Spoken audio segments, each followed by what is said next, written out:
नमस्कार, बुलेटिन में आप सभी का स्वागत है और मैं हूं आपके साथ कल्याण झा। आप देख रहे हैं मारू राजस्थान और बुलेटिन में बात करेंगे सबसे पहले सौगातों की। आज गहलोत सरकार 2 साल पूरे होने के मौके पर 10,805 करोड़ रुपए की सौगात देंगे। बात स्कूल फीस की भी होगी, जिस पर आज फाइनल फैसला हो सकता है।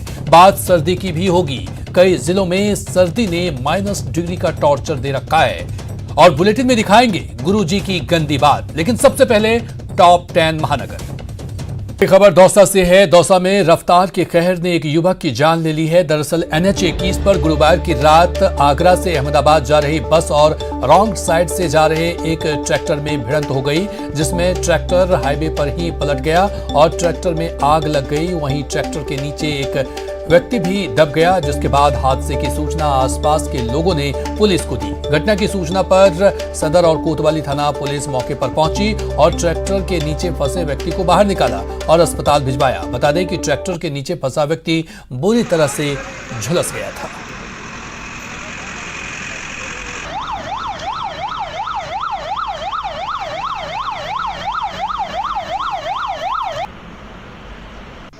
सामने से रॉन्ग साइड से एक ट्रैक्टर जा रहा था, इसके बीच में दोनों की टक्कर हुई, जिसमें ट्रैक्टर में आग भी लगी और उसके ट्रैक्टर पे जो ड्राइवर था वो जुलूस करके खत्म हो गया। बस कहाँ से कहाँ जा रही थी? बस आगरा से ये अहमदाबाद है। और अगली बड़ी खबर दौसा से है, जहां पर एक बार फिर रफ्तार का कहर देखने को मिला है। NH 21 पर भीषण सड़क हादसा हुआ है। टैंकर और ट्रेलर में हुई है ये टक्कर। हादसे में चालक और खलासी की हादसे में मौत हो गई है। तो बड़ी खबर आपको बता रहे हैं दौसा से, जहां NH 21 पर भीषण सड़क हादसे में चालक और खलासी की मौत हो गई। NH 21 पर यह भीषण सड़क हादसा हुआ है। टैंकर और ट्रेलर में टक्कर हुई और इसके बाद इस हादसे में चालक और खलासी की मौत हो गई। तो ये बड़ी खबर दौसा से, जहां पर रफ्तार का कहर देखने को मिला है। NH 21 पर भीषण सड़क हादसा, टैंकर और ट्रेलर में ये टक्कर हुई है। हादसे में चालक और खलासी की मौत हो गई।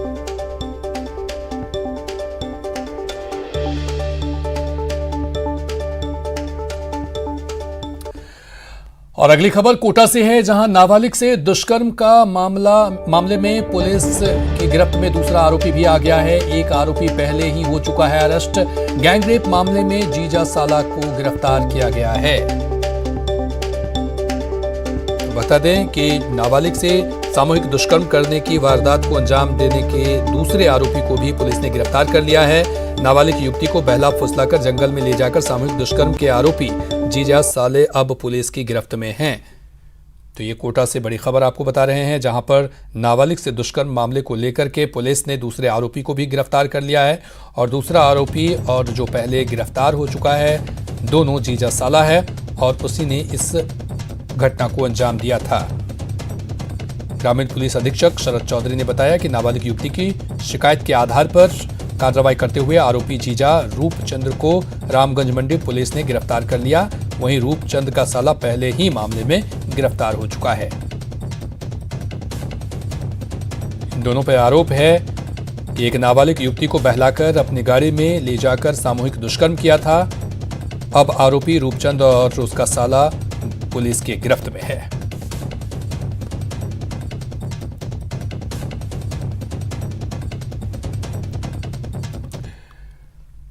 और अगली बड़ी खबर टोंक से है। टोंक से ये बड़ी खबर, नाइट कर्फ्यू का उल्लंघन किया गया है। ओपन रेस्टोरेंट संचालक पर केस दर्ज किया गया है। चाय की दुकान में 35 से 40 लोग पी रहे थे चाय। कोविड गाइडलाइंस के उल्लंघन का ये मामला है। नाइट कर्फ्यू के उल्लंघन का भी मामला दर्ज किया गया है। पुलिस ने मोती बाग क्षेत्र में मारा था छापा।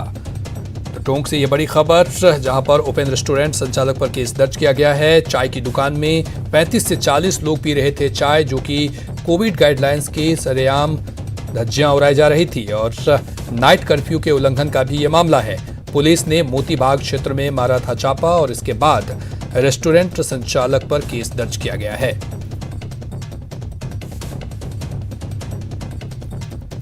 बता दें कि राजस्थान सरकार के निर्देश पर जिला कलेक्टर द्वारा कोरोना संक्रमण के मद्देनजर टोंक जिले के शहरी क्षेत्र में रात्रिकालीन कर्फ्यू लगाया हुआ है। वहीं जिला मुख्यालय पर न सिर्फ रेस्टोरेंट संचालक बल्कि पढ़े लिखे तबके के लोग भी बेखौफ होकर रात्रिकालीन कर्फ्यू का उल्लंघन करते नजर आए और जिसका नतीजा है कि यहां पर एक ही दुकान में 35 से 40 लोग चाय पीते नजर आए और उन्हें बिल्कुल भी कोरोना का खौफ और डर नहीं है।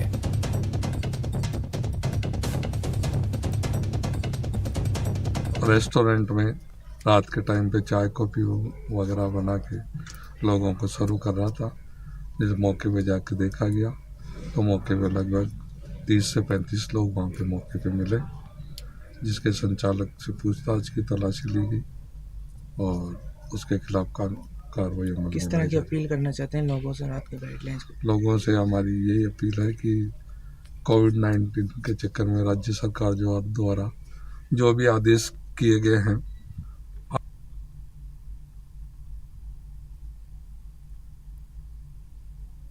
तो नाइट कर्फ्यू का ये उल्लंघन, ओपन रेस्टोरेंट संचालक पर केस दर्ज किया गया है। चाय की दुकान पर 35 से 40 लोग पी रहे थे चाय और उसी के दौरान पुलिस ने मोतीबाग क्षेत्र में ये छापा मारा और नाइट कर्फ्यू के उल्लंघन का ये मामला है और इसके बाद रेस्टोरेंट संचालक पर केस दर्ज किया गया है। और अधिक जानकारी के साथ मनोज तिवारी हमारे साथ जुड़ चुके हैं। मनोज, लगातार सरकार की तरफ से कोरोना गाइडलाइंस के पालन करने को लेकर के अपील की जा रही है, लेकिन लोग मानने को तैयार नहीं हैं।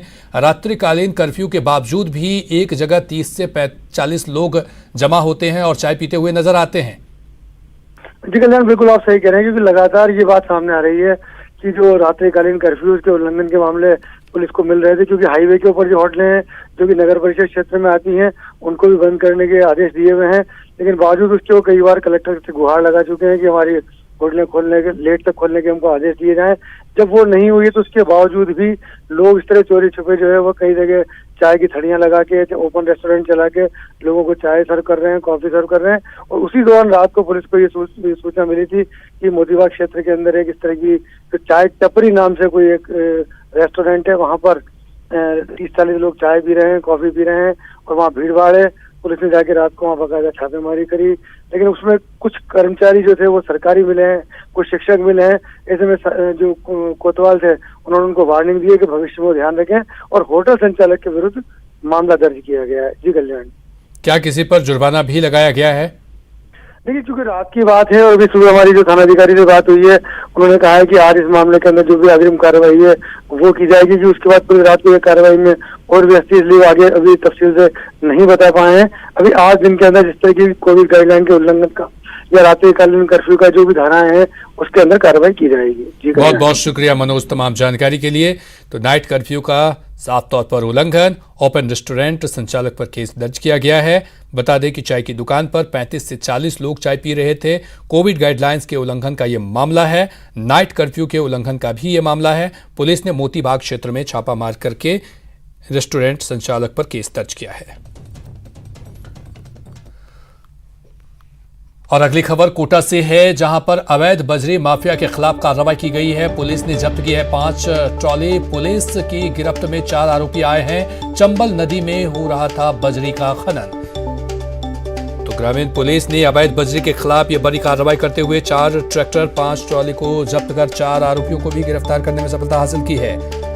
इटावा थाना पुलिस की टीम ने नोनेरा गांव के पास चंबल नदी में दबिश देकर बजरी परिवहन करते हुए आरोपियों को गिरफ्तार किया। पुलिस ने जब्त किए हैं 5 ट्रॉली, साथ ही साथ 4 आरोपी को भी गिरफ्तार किया गया है। चंबल नदी में हो रहा था बजरी खनन। बता दें कि बजरी खनन पर रोक है, इसके बावजूद भी माफिया मानने को तैयार नहीं है और लगातार इस तरह की घटना को अंजाम दे रहे हैं। लगातार अवैध बजरी का खनन कर रहे हैं।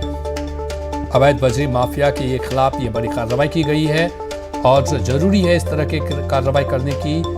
जब तक कि सख्त कार्रवाई नहीं होगी, बजरी माफियाओं का जो मनोबल है वो कमजोर नहीं होगा, क्योंकि पुलिस प्रशासन की सख्ती के बगैर ये संभव नहीं हो सकता है। चलिए और अधिक जानकारी के साथ ओम प्रकाश हमारे साथ लगातार जुड़े हुए हैं।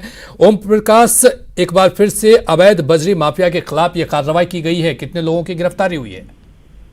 जी, कोटा ग्रामीण की इटावा थाना पुलिस ने ये अवैध बजरी यानी बजरी माफियाओं के खिलाफ बड़ी कार्रवाई करते हुए 4 आरोपियों को गिरफ्तार किया है।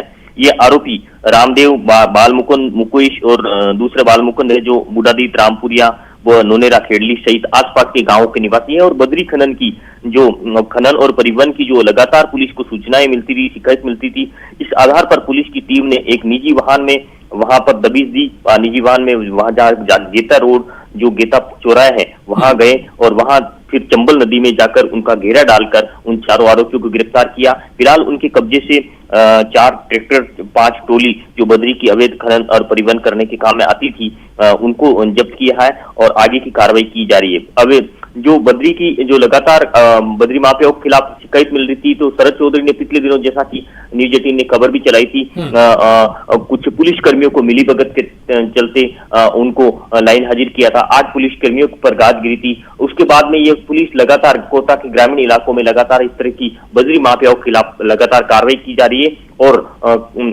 इटावा थाना पुलिस ने ये बड़ी कार्रवाई कही जा सकती है। फिलहाल आरोपी से पूछताछ की जा रही है और आगे की कार्रवाई इटावा थाना पुलिस प्रकाश, सवाल यही उठ रहा है कि जिस तरह से लगातार कार्रवाई तो हो रही है, आरोपी को गिरफ्तार भी किया जा रहा है, लेकिन जो ठोस कार्रवाई होनी चाहिए वो नहीं हो पा रहा है, जिस वजह से बजरी माफियाओं के हौसले बुलंद हैं और वो लगातार इस तरह की घटना को अंजाम दे रहे हैं, लगातार खनन कर रहे हैं।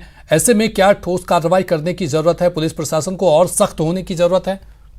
जी बिल्कुल, आप सही कह रहे हैं। जैसे जैसे सर्दी बढ़ रही है, बद्री माफियाओं के हौसले बुलंद होते जा रहे हैं। रात्रिकालीन जो गश्त है नदी और जहां अवैध खनन होता, परिवहन होता है, वहां रात्रिकालीन गश्त बढ़ानी पड़ेगी। पुलिस का जाब्ता तैनात किया जाना पड़ेगा, नई प्लानिंग के साथ काम करना पड़ेगा, तभी ये बद्री माफियाओं के जो बुलंद हौसले हैं वो शायद कमजोर होंगे और इस तरह की जो वारदात है बद्री परिवहन और खनन की, वो वारदातों में शायद कमी आ पाएगी। क्योंकि लगातार कार्रवाई के बावजूद भी बद्री जो खनन और परिवहन की जो शिकायतें मिल रही है, उसके आधार पर कहा जा सकता है कि निश्चित तौर पर ओम प्रकाश, तो सख्त कार्रवाई करने की जरूरत है और गश्त भी बढ़ाने की जरूरत है, जिससे कि बजरी माफियाओं के मनोबल कम हो सके, उनके अंदर खौफ पैदा हो सके। चलिए बढ़ेंगे अगली खबर की तरफ और बड़ी खबर बीकानेर से है, जहां पुलिस के हत्थे चढ़ा है ठग। जी हां, पुलिस की गिरफ्त में ऑनलाइन ठग फंसा है। फर्जी कंपनी के नाम पर ठगी करने वाले को अरेस्ट किया गया है। 9 महीने में 2 करोड़ रुपए की ठगी कर ली गई है। महाजन पुलिस ने 2 आरोपियों को गिरफ्तार किया है। बीकानेर के सदर थाने में 2019 में हुआ था मामला दर्ज। महाजन सीआई सत्यनारायण गोदारा ने की है ये कार्रवाई। चलिए और अधिक जानकारी के साथ सतवीर हमारे साथ जुड़ चुके हैं। सतवीर, क्या कुछ मामला है?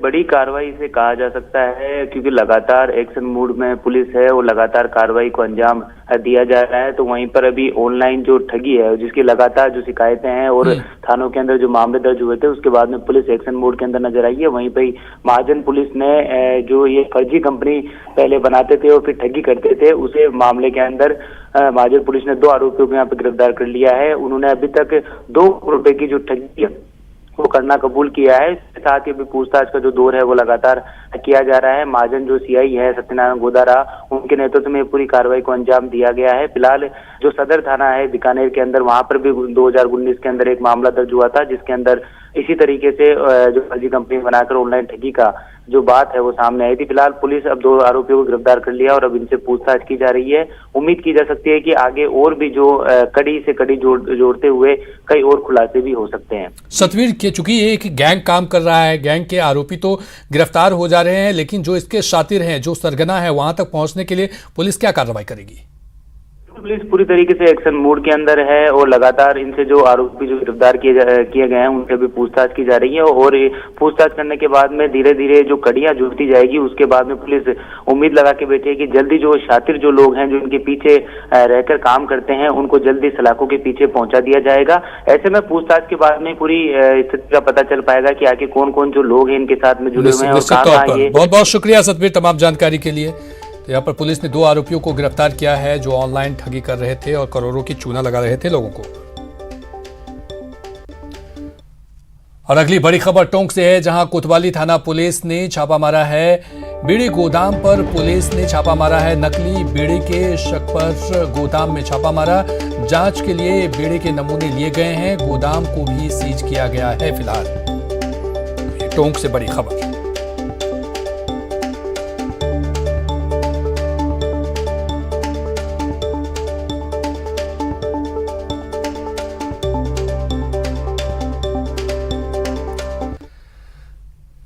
चलिए बढ़ेंगे अगली खबर की तरफ। राजस्थान हाईकोर्ट ने प्राइवेट मेडिकल कॉलेजों ने एक आदेश जारी किया है जिसके तहत प्राइवेट मेडिकल कॉलेजों में प्रवेश लेने वाले छात्रों से ली जा रही 3.5 साल की फीस की बैंक गारंटी जमा कराने के फरमान पर रोक लगा दी गई है। हाईकोर्ट के इस आदेश को नए सत्र से प्राइवेट मेडिकल कॉलेजों में प्रवेश लेने वाले छात्रों के अभिभावकों को बड़ी राहत मिली है। हाईकोर्ट ने इस मामले में राज्य सरकार और संबंधित प्राइवेट मेडिकल कॉलेजों को नोटिस जारी किया है। वहीं मामले की अगली सुनवाई 8 जनवरी को होगी। समग्र मामले को दृष्टिगत रखते हुए माननीय खंडपीठ ने संगीत जी लोढ़ा साहब और रामेश्वर जी व्यास साहब की खंडपीठ ने आज प्रत्यर्थीगणों को नोटिस जारी किए हैं और अंतरिम आदेश इस बाबत पारित किया है कि प्राइवेट कॉलेजेस बच्चों को बैंक गारंटी जमा कराने हेतु इंसिस्ट नहीं करेंगी और यदि बच्चे बॉन्ड भी जमा कराना चाहें तो बॉन्ड को भी उनके द्वारा स्वीकार किया जाएगा। आगामी पेशी प्रकरण की सुनवाई की जनवरी 2021 में नियत की गई। और उधर स्कूल फीस मामले पर फैसला आ जाएगा। हाईकोर्ट आज सुनाएगा फैसला। सीजे इंद्रजीत महांती की खंडपीठ सुनाएगी फैसला। 16 को कोर्ट ने फैसला रख लिया था सुरक्षित। तो फीस मामले को लेकर फसाद जो है उस पर भी अब लगाम लग जाएगी, चूंकि हाईकोर्ट आज फैसला सुनाएगा। सीजे इंद्रजीत महांती की खंडपीठ सुनाएगी फैसला। 16 को कोर्ट ने फैसला रख लिया था सुरक्षित। तमाम बहस पूरी होने के बाद अब आज फैसला आएगा।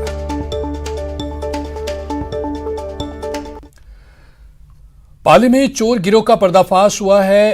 रजिस्ट्री वाहन चोर गिरोह का पर्दाफाश किया गया है और पुलिस ने 3 आरोपियों को इस मामले में गिरफ्तार किया है। रायपुर थाना पुलिस ने यह कार्रवाई की है। आरोपियों के पास से 10 वाहन जब्त किए गए हैं। कई आरोपियों के खिलाफ केस भी दर्ज किए गए हैं।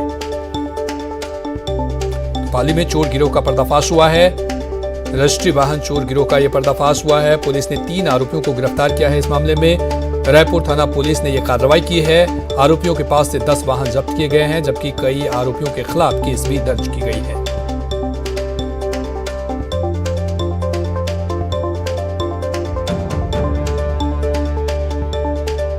तो पाली से ये बड़ी खबर, चोर गिरोह का पर्दाफाश और ये चोर रजिस्ट्री वाहन चोरी का यह पर्दाफाश हुआ है।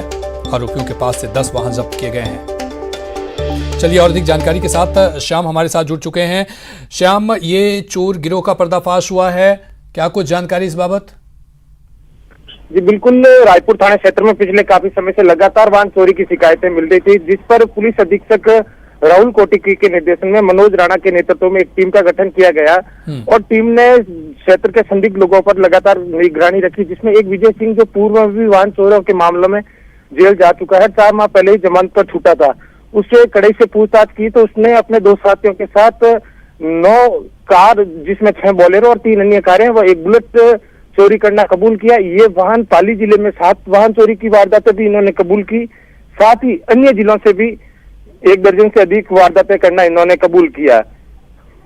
श्याम, जो 3 लोग गिरफ्तार हैं वही मास्टरमाइंड है या फिर कोई? बिल्कुल, एक रायपुर थाना क्षेत्र का एक खोड़िया निवासी विजय सिंह है जो मास्टरमाइंड है और जेल में जाने के बाद इसने बाहर आते ही 2 अन्य हनुमान जाट व जगदीश जाट के साथ एक वाहन चोर गिरोह बनाया और इन्होंने लगातार पाली जिले सहित आसपास के अन्य जिलों से भी वाहन चोरी की वारदातें करना जारी रखा। पिछले 4 माह जमानत छूटने के बाद से ही इसने ये गिरोह बनाया है और ये लगातार वाहन चोरी कर रहा है। पुलिस ने 10 वाहन तो इनसे जब्त कर लिया और भी पूछताछ इनसे जारी है। जी श्याम, बहुत बहुत शुक्रिया तमाम जानकारी के लिए। तो पाली में चोर गिरोह का यह पर्दाफाश हुआ है। ब्रेक के बाद एक बार फिर से आप सभी का स्वागत है। रुक करेंगे अगली खबर की तरफ। आज दिल्ली जाएंगे सीएम अशोक गहलोत। आज शाम 5 बजे दिल्ली जाएंगे। कल सोनिया गांधी के साथ होगी बैठक। सोनिया गांधी ने बुलाई है वरिष्ठ नेताओं की बैठक। संगठन की रूपरेखा पर इस बैठक में चर्चा होगी। सोनिया गांधी ने बुलाई है ये बैठक और बैठक में हो सकते हैं कई बड़े फैसले। चलिए, अभिषेक आढ़ा हमारे साथ और अधिक जानकारी के साथ जुड़ चुके हैं। अभिषेक, चूंकि सोनिया गांधी ने यह बैठक बुलाई है, क्या कुछ इस बैठक में मुद्दे होंगे, किन मुद्दों पर चर्चा होगी, क्या कुछ जानकारी? देखिए कल्याण, सबसे पहले तो आपको ये बताऊं कि अशोक गहलोत 10 महीने के बाद दिल्ली आ रहे हैं। पिछली बार वो जब आए थे तो दिल्ली विधानसभा के चुनावों में चुनाव प्रचार करने आए थे और उसके बाद कोरोना का दौर शुरू हो गया था और उसके बाद राजस्थान में सियासी घटनाक्रम बड़ा तेजी से बदला था और सरकार संकट में आने जैसी बातें कही गई थी। तो उस वक्त ये पूरा घटनाक्रम के चलते करीब 10 महीने हो गए हैं जब सीएम अशोक गहलोत दिल्ली नहीं आए हैं, और अब वे जो आ रहे हैं तो कई तरह की चर्चाएं जरूर चल रही है, लेकिन जो उनका शेड्यूल आया है उस शेड्यूल के अनुसार उन्हें सोनिया गांधी से मिलना है। अभी तक जो खबरें जो जान पड़ी है वो सोनिया गांधी से कल मिलेंगे, उनके साथ में और कई वरिष्ठ नेता मिलेंगे। बताया ये भी जा रहा है कि बहुत जल्द कांग्रेस की सीडब्ल्यूसी की बैठक होने जा रही है, जिसमें नए कांग्रेस प्रेसिडेंट का चुनाव करने की भी बात हो रही है। तो उससे पहले ये जो बैठक हो रही है ये बेहद महत्वपूर्ण मानी जा रही है। सोनिया गांधी तमाम जो बड़े नेता है जो कांग्रेस के आधार स्तंभ है इस दौर में, उन सब से राय ले रही है कि अब आगे पार्टी को किस तरह से बढ़ाया जाना चाहिए। तो कांग्रेस के लिहाज से ये बेहद महत्वपूर्ण बैठक है, और राजस्थान के सियासत के लिहाज से भी बहुत एक महत्वपूर्ण बैठक है, क्योंकि इस तरह की बातें कही गई है और इस तरह की बातें वहां पर दिल्ली में तैर भी रही है कि ऐसी भी संभावना है कि अशोक गहलोत का नाम सुझाया जा सकता है कांग्रेस प्रेसिडेंट के लिए। तो उस मायने में ये राजस्थान के लिए बहुत बड़ी बात हो सकती है। कल्याण, बहुत बहुत शुक्रिया अभिषेक तमाम जानकारी के लिए। तो ये एक अहम बैठक कल होने वाली है और इस बैठक के बाद कई महत्वपूर्ण निर्णय लिए जा सकते हैं। सबकी नजरें टिकी हुई है इस बैठक पर में। सीएम अशोक गहलोत आज दिल्ली जाएंगे, आज शाम 5 बजे दिल्ली जाएंगे और उसके बाद इस बैठक में हिस्सा लेंगे। सोनिया गांधी ने ये बुलाई है वरिष्ठ नेताओं की बैठक। संगठन की रूपरेखा पर चर्चा हो सकती है और कई जिम्मेदारियां भी कई नेताओं को सौंपी जा सकती है।